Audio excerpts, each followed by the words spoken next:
Assalamualaikum warahmatullahi wabarakatuh. Di sore hari ini saya kedatangan shockbreaker ori, shockbreaker ori fiction. Ini fiction ya, fiction new.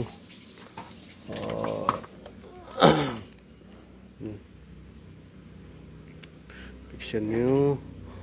Dimana kerusakan pada shockbreaker ini adalah olinya habis dikarenakan karet sealnya bocor. Ini karet sealnya bocor, nanti kita akan ganti karet seal yang baru.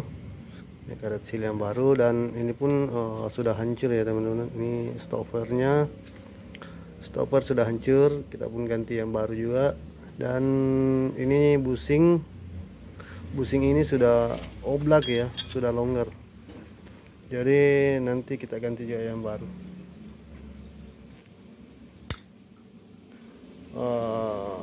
Oke, saya langsung pemasangan saja pada shockbreaker fiction ini.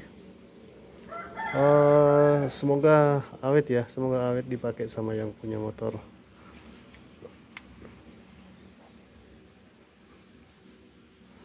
Saya akan melakukan penggantian busing, penggantian karet seal, oli, karet stopper, dan apalagi karet sealnya. Oke, semoga video ini bermanfaat. Assalamualaikum warahmatullahi wabarakatuh.